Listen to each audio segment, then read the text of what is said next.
ये आर्नोल्ड है। उसका सपना पूरा हो गया। आज वो डेट पर जा रहा है लड़की के साथ जिसका निकनेम है बेबी 94, जिसे वो इंटरनेट पर मिला। ये एक बढ़िया शाम होने वाली है। सब ठीक है आर्नी, पहले तुम्हें देखना होगा क्या गड़बड़ है। तो केबिन से बाहर निकलो, बाहर जाओ। हाँ, यहाँ 3 केबल्स हैं जो एलिवेटर को ऊपर टांग कर रखती हैं। और परेशानी इन केबल्स के साथ नहीं है, बल्कि एक केबल 4 काउस, 3 पोलर बियर्स या एक हिप्पोपोटामस के वजन को संभालने के लिए काफी मजबूत है। तीनों केबल्स का साथ में टूटने की संभावना असल में 0 है। ऐसा लगता है हमारी परेशानी मोटर के साथ है। पीछे हो जाओ आर्नोल्ड, नहीं तो तुम्हें आग पकड़ लेगी। काउंटर वेट से जुड़ी हुई मेटल केबल्स तुम्हारे एलिवेटर के केबिन से जुड़ी होती हैं। जब मोटर एक्टिवेट होती है, एलिवेटर ऊपर या नीचे जाता है। ऐसा लगता है कि केबिन पहले से ही पहली ब्रेक से जुड़ा हुआ है। ये ब्रेक इंजन के अंदर होती है और थोड़े से भी टूटने के संकेत से अचानक नीचे दब जाती है। घबराओ नहीं आर्नी, हमारे पास एक और ब्रेक है, सेफ्टी ब्रेक। वहाँ केबिन के नीचे अगर एलिवेटर की गति बढ़ती है, सेफ्टी ब्रेक कस जाती है और एलिवेटर रुक जाता है। खतरा खत्म हो गया। आर्नोल्ड, मुझे लगता है तुम मनहूस हो। मेरे पास एक आइडिया है, गिरने के लिए तैयार हो जाओ। आर्नोल्ड, तुम हमारे साइंटिफिक चैनल की रेपुटेशन को खराब कर रहे हो। सिर्फ क्योंकि तुम्हारा वजन ज्यादा नहीं है तो इसका मतलब ये नहीं कि तुम कूद कर बच सकते हो। अगर तुम्हारी जगह कोई और एथलेटिक आदमी होता, शायद वो कूद सकता था, लेकिन फिर उसका सिर एलिवेटर की छत से टकरा जाएगा। वो कहते हैं कि तुम फर्श पर लेट सकते हो, जिससे फोर्स ऑफ इम्पैक्ट पूरे शरीर पर फैल जाए। लेकिन अफसोस, ये लैंडिंग नर्म नहीं होगी। 60 किलोमीटर पर आवर की स्पीड पर बॉटम से टकराना एलिवेटर को सिर्फ मलबे में बदल देगा। तो सोचो, इसी एलिवेटर में ये तुम्हारी बॉडी का क्या हाल करेगा। क्या तुम्हें लगता है कि मैं तुम्हें आसानी से मरने दूंगा? एक बहुत बड़ा टॉर्नेडो तुम्हारे घर की ओर तेजी से आ रहा है। जल्दी से सड़क की तरफ भागो, तुम्हें बाहर खुली जगह पर जाना होगा। बहुत बढ़िया, हाँ बिल्कुल।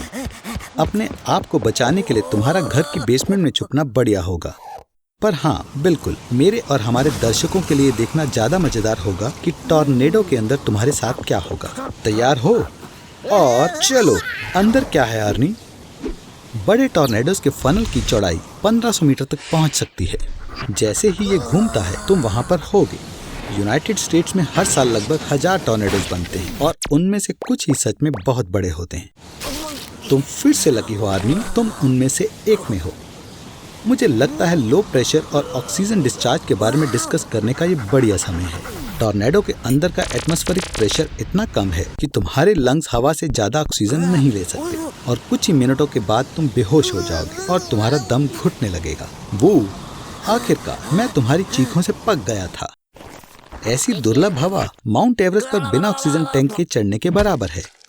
माउंटेन टूरिज्म तुम्हारे लिए बिल्कुल भी नहीं है आर्मी, पर टॉर्नेडो के अंदर ऑक्सीजन की कमी से मरने की बजाय तुम शायद अंदर खींची हुई चीजों से टकरा कर मर जाओगे। तुम्हें पता है, उड़ते हुए पेड़, जानवर, गाड़ियाँ, घरों की छतें और यहाँ तक कि पूरे घर हमें सुपर शक्तिशाली टॉर्नेडो के दौरान जिन भी चीजों की जरूरत पड़ेगी वो सारी तबाह हो जाएंगी और 500 किलोमीटर प्रति घंटे की स्पीड से घूम रही होंगी। और यहाँ तक कि अगर तुम सोचते हो कि किसी चमत्कार से तुम इस मलबे से टकराने से बच सकते हो और अगर ऑक्सीजन टैंक की चिंता करने की बात नहीं है तो किसी भी तरह तुम टॉर्नेडो के अंदर जिंदा रह सकते हो। तो प्लीज भूलो मत कि टॉर्नेडो कभी ना कभी खत्म होने ही वाला है और फिर फनल तुम्हें छोड़ देगा और तुम काफी ऊंचाई से वापस ग्राउंड पर गिर जाओगे, जिससे तुम बिल्कुल जिंदा नहीं रहने वाले आदमी।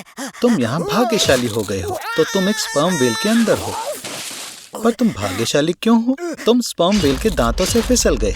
हर एक दांत का वजन 2.2 पाउंड होता है और ये तुम्हारी किसी भी हड्डी को कुचल सकता है। यहाँ थोड़ा अंधेरा है। स्पर्म व्हेल के अंदर से रोशनी कहाँ से आ रही है? तुम्हारे आसपास काफी सारा पानी, मछली और प्लैंकटन है। सभी प्राणियों के IQ तुमसे ज्यादा है।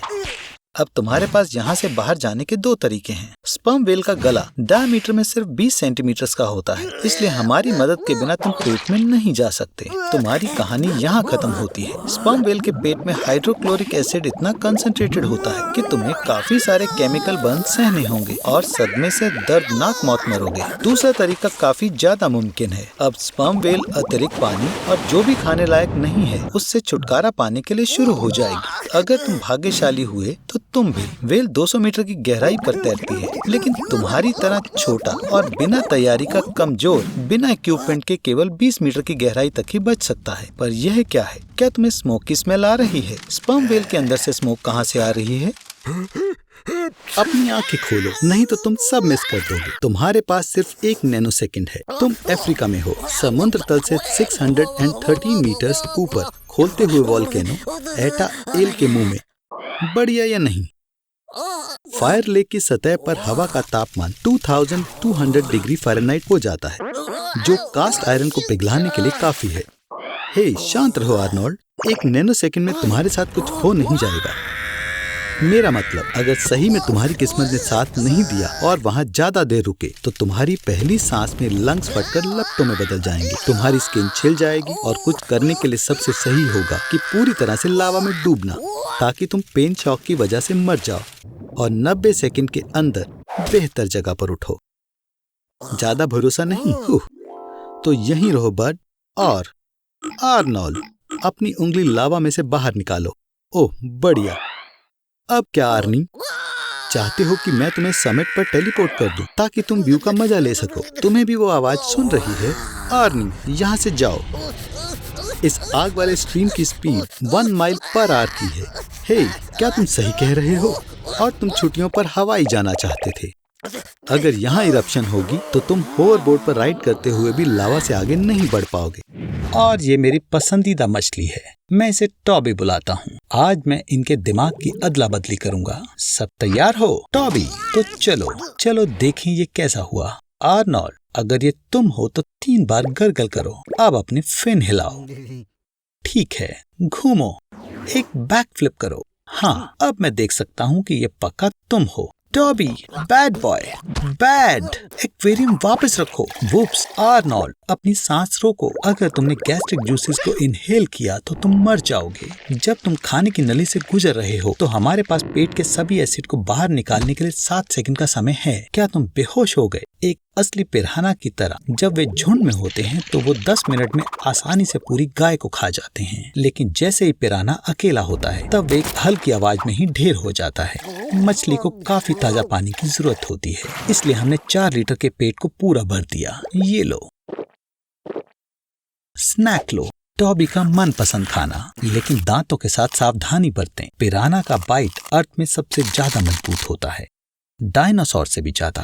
आखिरी चीज जो तुम चाहते हो वो है तुम्हारे पेट में छेद। वैसे मेरे पास एक प्लान है टॉबी। अपना मुंह खोलो और आर्नोल्ड को बाहर निकालने की कोशिश करो। आर्नोल्ड, तुम बाहर की ओर आओ। चलो भी दोस्तों, एक साथ करो। आर्नोल्ड, लगता है तुम अंदर और बाहर जाने के रास्ते में कंफ्यूज हो। अपना गूगल मैप बंद करो और क्रॉलिंग शुरू करो। टॉबी, तुम उसके वहां से सूखे बाहर निकल नहीं पाओगे। अब मैंने अपना 5 लीटर का एनिमा बैग कहाँ रखा है? ओह, ये रहा। ये बेहतर है। अब तुम्हें बस 4 मीटर और तैरना है। बेकार चीजें खाते हो तुम। मैंने 90s से टैमागोची नहीं देखा। पानी लगभग खत्म हो गया। लाइट तक पहुंचो। होली क्रैपोली, ये जेसन वोरहीज है। जेसन 7 फुट का लंबा, लड़ाई की खतरनाक भूख रखने वाला पागल आदमी है। भागने और छुपने की कोशिश करना बेकार है। उसके पास अपने शिकार के पीछे अचानक से प्रकट होने की खास शक्ति है। बचने का बढ़िया तरीका है हमला करना। उसके लिए जाल बिछाओ। बिजली में अटकने के बाद जेसन की खतरे से बचने की प्रतिरोधक क्षमता बढ़ गई थी, लेकिन उसके पास आरी के अलावा कुछ नहीं। गुड लॉर्ड, तुम हैंड ग्रेनेड वाले बंदर जैसे हो। मैं तुम पर किसी चीज में विश्वास नहीं कर सकता। क्या ट्विस्ट है? जेसन तुम्हें अपने अलावा किसी और मुमकिन तरीके से मरने नहीं देगा। तुम इतने खुश क्यों लग रहे हो? वोरहीज हमेशा दोबारा शुरू करता है, तो तुम्हें जल्दी से प्लान बी लाना होगा। अगर उसे नष्ट नहीं किया जा सकता तो तुम्हें उसकी चलने की शक्ति को कम करना होगा। तुम उसकी टांगों पर कंक्रीट डाल सकते हो और फिर वो तुम्हारे पीछे नहीं आ पाएगा। वैसे वहाँ एक परेशानी है, कंक्रीट को सख्त होने में बहुत घंटे लगेंगे। तुम्हें बस जेसन को देखना है और जब जब वो ठीक होना शुरू होगा। दिल एक ऐसा पंप है जो खून को पूरे शरीर में 25 माइल्स या 40 किलोमीटर पर आवर की स्पीड पर घुमाता है। रास्ता जो खून ट्रेवल करता है वो 1,00,000 किलोमीटर से भी ज्यादा है। और अगर ये सब वेसल्स को सिंगल लाइन में रखें तो वो ग्लोब के आसपास 2 बार लिपट जाएंगी।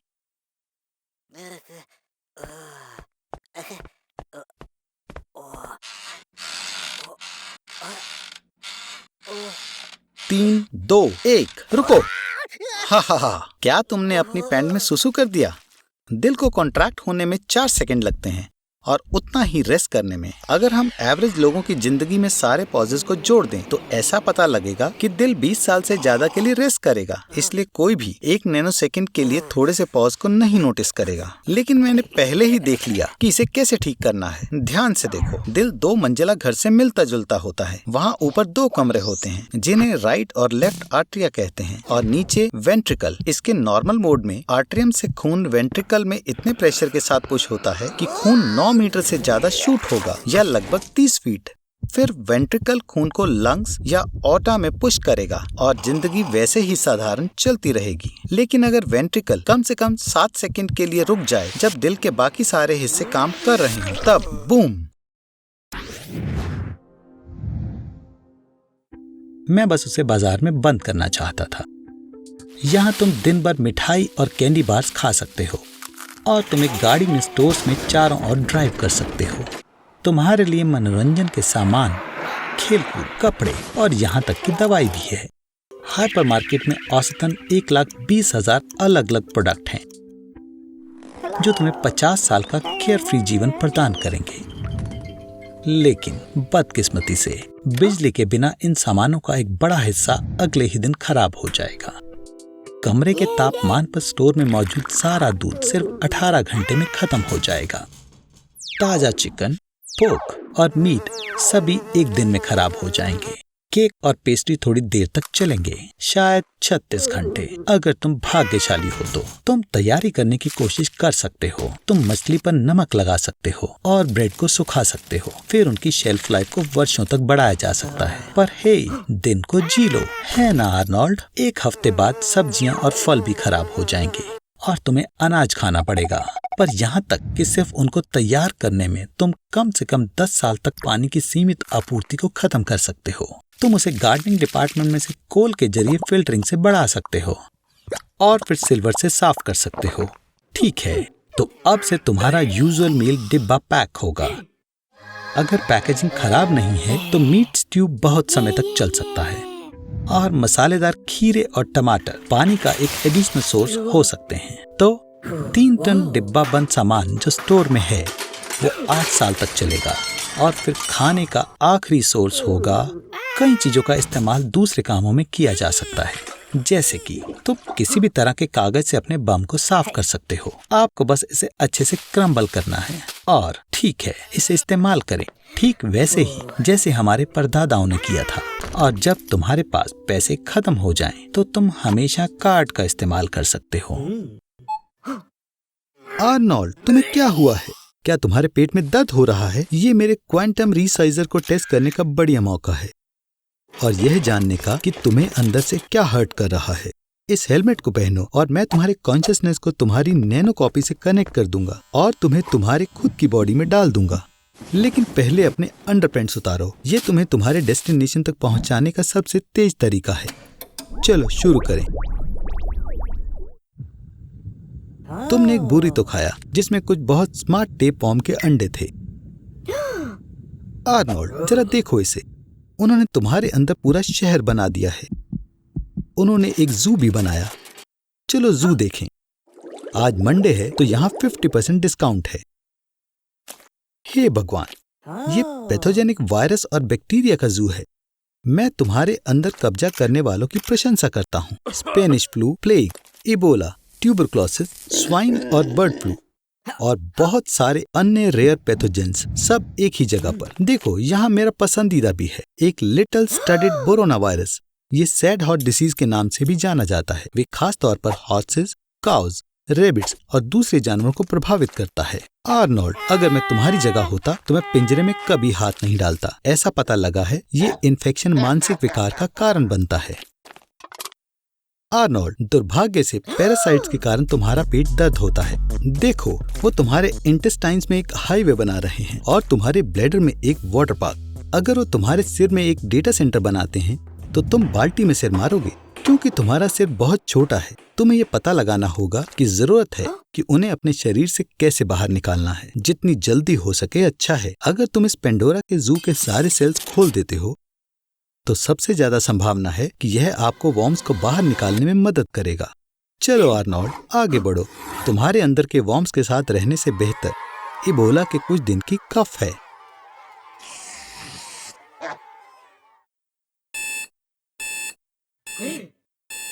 पैरासाइट्स के हेरोइक एक्साइल पर आर्नोल्ड को बधाई। ये रहा तुम्हारा बहादुरी का मेडल। आर्नोल्ड, कॉन्ग्रेचुलेशन, तुम अब बहुत बड़ी जंग में हो। सारी इंसानों की जंगों को मिलाकर भी उससे कहीं गुना बड़े स्केल की जंग पर 10 क्वाड्रिलियन चींटियां इसमें हिस्सा ले रही हैं। क्या तुमने पहले कभी भी इतने नंबर्स देखे हैं? और तुमने कौन से नंबर्स देखे हैं? ओह, यहाँ देखो, चींटियां जंग के लिए तैयारी कर रही हैं। अगर चींटियां इंसान के साइज की हो जाएं, तो इंसानियत को एक मौका भी नहीं मिलेगा। आखिरकार एक आम चींटी भी एक 16 स्टोरी बिल्डिंग को उठाने के और उसे अपनी पीठ पर लेकर 55 किलोमीटर पर आवर की स्पीड पर भागने के काबिल होगी। और ये आ गए मेहमान। भागो शायद से आर्नोल्ड। ओह आर्नोल्ड, स्पेस में कोऑर्डिनेशन बनाना तुम इसमें कभी भी माहिर नहीं रहे हो। वैसे देखो, तुमने उन्हें एक सर्कल में घुमा दिया और लीडर को उनके अपने फेरोमोन ट्रेल में पॉइंट किया। अगर ये चींटियों के साथ हुआ होता तो एक मौत के जाल में फंस जाती। लगातार अपनी स्मेल को फॉलो करते हुए तुमने एक चींटियों का चक्कर बनाया है। लीडर अब इस ट्रूप को तब तक लीड करेगा जब तक वो सब थक कर मर नहीं जाती। तुम इन सब के लिए एक हीरो हो आर्नोल्ड। ये तुम्हें चींटियों की रानी से मिलवाना चाहते हैं, पर ये क्या है? ओह, तुम्हें पावर के लिए लड़ना होगा। कभी कभी शायद दूसरी रानी एंट हिल पर आ जाए, जिसकी वजह से दोनों रानियों के बीच एक जंग हो जाए। ये चुनने के लिए कि कौन एंट हिल पर राज करेगा। जंग के बाद चींटियां ये बताएंगी कि उन्हें कौन सी रानी ज्यादा पसंद है। True democracy. और फिर मेजॉरिटी माइनॉरिटी को खत्म कर देगी। मैं डेमोक्रेसी के बारे में अपने वर्ड्स वापस लेता हूँ। ध्यान से। आर्नोल्ड, तुम सच में लकी हो। अचानक से शासन बदलने पर भी तुम सरवाइव कर पाए। पर ये क्या है? तुम लाशों की बदबू से भरे पड़े हो और अब चींटियां तुम्हें भी मरा हुआ समझ रही हैं, इसलिए ये तुम्हें जिंदा ही दफनाने वाली हैं। आर्नोल्ड एक किसी काम ना आने वाला शमक था। उसकी आत्मा को शांति मिले। क्या तुम आईक्यू टेस्ट दे रहे हो? इतने तनाव में मत रहो, ऐसे में तुम्हारे दिमाग का बचा हुआ टुकड़ा फट सकता है। ओह, तुम परेशान हो गए और दिखाना चाहते हो कि तुम्हारी बुद्धि बहुत तेज है। तुम अपने आप को बेवकूफ बना रहे हो। हालांकि मेरे पास एक आइडिया है। बहुत सारे न्यूट्रिएंट्स मिलने पर दिमाग अच्छे से काम करता है। ऐसा खून के बहुत तेजी से सर्कुलेशन के जरिए मिल सकता है। एड्रेनालाइन की एक शॉट तुम्हारी हार्ट रेट को 220 बीट प्रति मिनट तक बढ़ा देगी और कॉफी का 40वां कप सभी 350 देगा। अब चलो देखते हैं, हमने तुम्हारे दिमाग को अच्छे से नरिश्ड किया है। खैर, पर क्या होगा अगर हम आपके हार्ट कॉन्ट्रैक्ट की स्पीड 3 लाख टाइम्स पर सेकंड कर दें? आपकी नसों में खून साउंड की स्पीड से 20 गुना तेजी से दौड़ेगा। जाहिर है तुम्हारी सभी नसें और ब्लड वेसल तुरंत फट जाएंगे और तुम्हारा दिल दूसरी बार धड़क नहीं पाएगा। तो हम एक अपग्रेड करेंगे। हम तुम्हारे दिल को मोटर के साथ बदल देंगे और हम तुम्हारे खून को और चिपचिपा बना देंगे। अब ये पूरी अलग स्टोरी है। इस रूप में तुम एक सुपरमैन हो। बॉडी के सारे प्रोसेस 1000 गुना बढ़ जाएंगे। ये तुम्हारे जीवन का सबसे प्रोडक्टिव टाइम होगा। ऐसे दिमाग के साथ तुम गूगल से भी सफल कंपनी बना सकते हो, या आइंस्टाइन की ग्रेविटी की थ्योरी को रिफाइन कर सकते हो, या ह्यूमैनिटी को 100 साल आगे ले जा सकते हो। पर तुम्हारे एक्सेलरेटेड मेटाबॉलिज्म की वजह से तुम्हें अपना सारा समय टॉयलेट में बिताना होगा। पर चिंता मत करो, ये लंबे समय तक नहीं रहेगा। तुम्हारा शरीर ज्यादा से ज्यादा बस 2 घंटे का तनाव झेल सकता है और फिर बैम।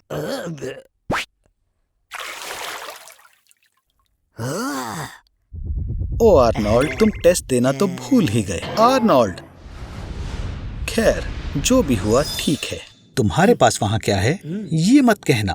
ये घर का बना बुरीटो है। क्या तुमने ये एस्ट्रोनॉट के लिए बनाया है? रॉकेट सक्सेसफुली ISS तक पहुंच गया है। तैयार हो जाओ। दरवाजा खोलने के लिए तुम्हें ग्रीन बटन पर क्लिक करना होगा।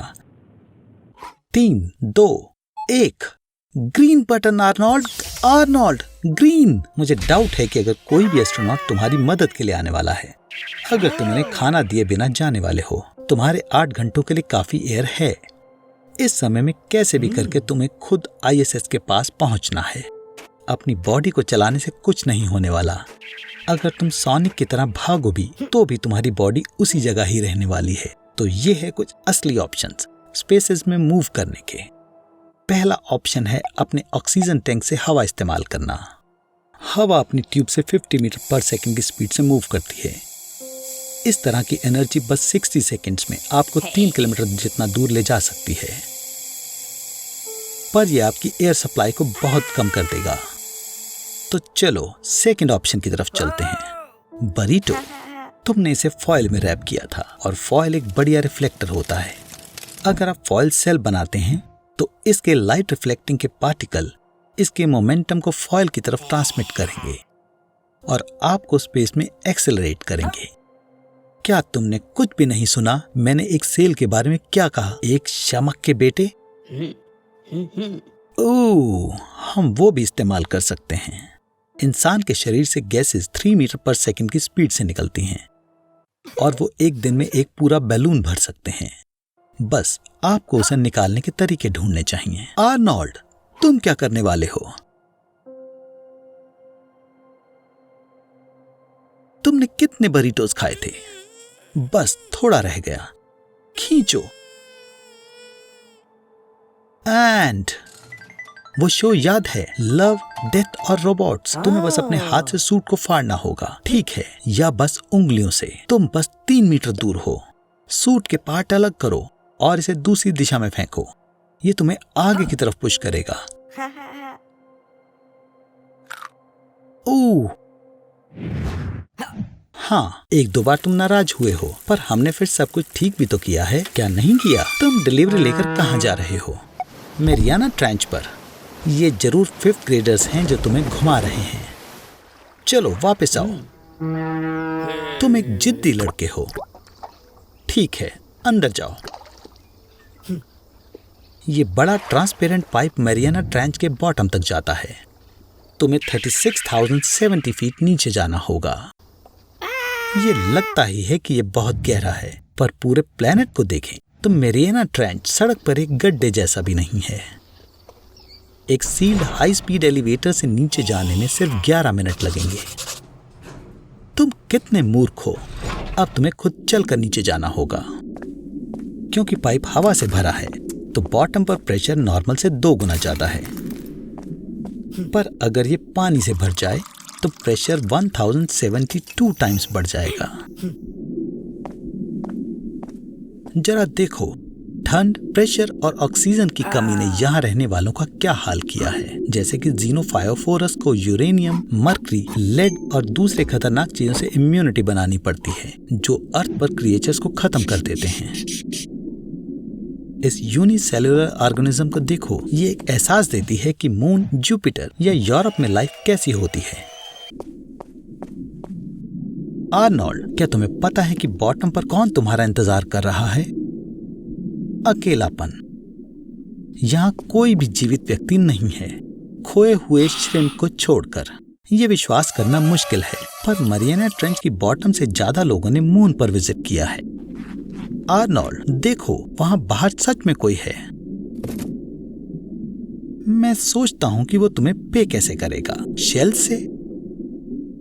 वापस जाने में लगभग 24 घंटे लगेंगे, या तुम कुंडी खोल सकते हो।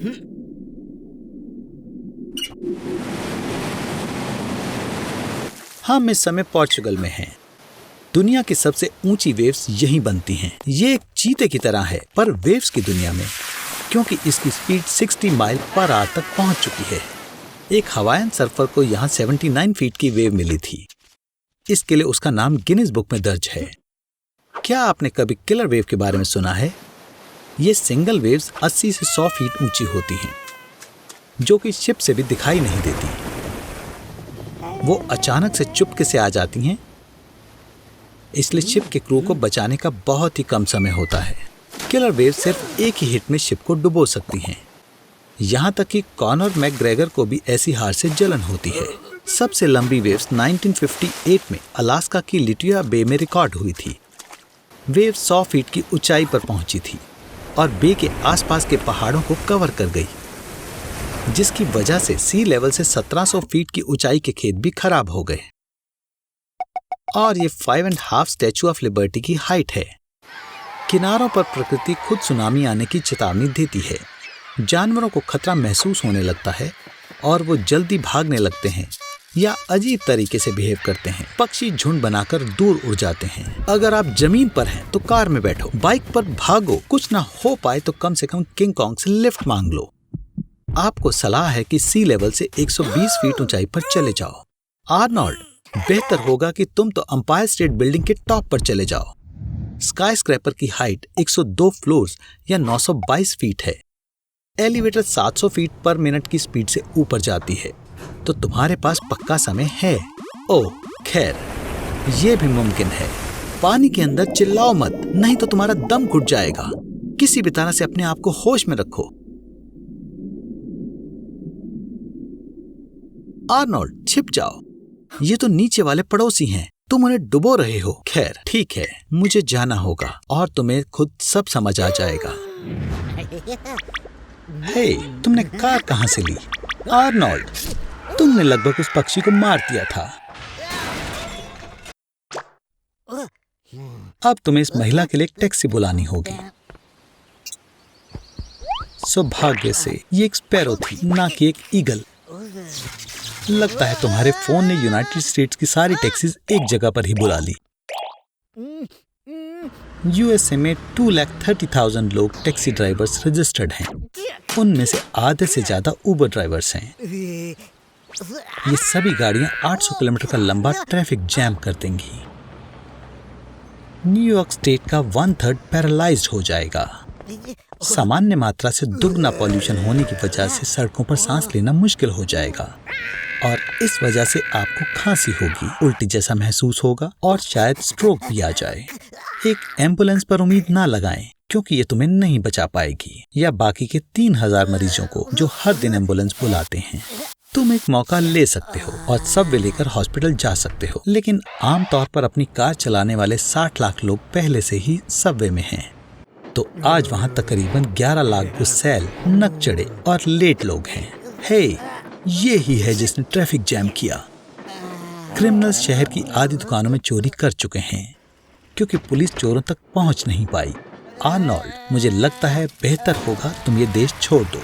न्यूयॉर्क से निकलने वाले किसी भी प्लेन में तुम्हारे लिए जगह है। लोग एयरपोर्ट तक नहीं पहुंच पाए और प्लेन आधे खाली ही उड़ रहे हैं। इस वजह से हर एक उड़ान पर कंपनी को $10,000 का नुकसान हो रहा है। क्या आर्नोल्ड हमेशा अपने कर्ज का भुगतान करता है? क्या तुम इस बात से हैरान हो कि प्लेन में सिर्फ तुम ही इकलौते पैसेंजर हो? ये बोइंग 767 दुनिया की सबसे खतरनाक एयरलाइन मानी जाती है। 2003 में कंपनी की स्थापना के ठीक बाद लैंडिंग के दौरान इसका एक प्लेन रनवे से उतर गया था। यात्रियों को कई चोट आई, पर सौभाग्य से सभी बच गए। फिर दोबारा कुछ समय बाद लैंडिंग से आधे घंटे पहले इसका एक प्लेन रडार से गायब हो गया। 2 दिन की खोज के बाद पता चला कि वो पहाड़ से टकरा गया और बोर्ड पर सवार 104 लोगों में से सिर्फ माइक्रोब्स बचे थे।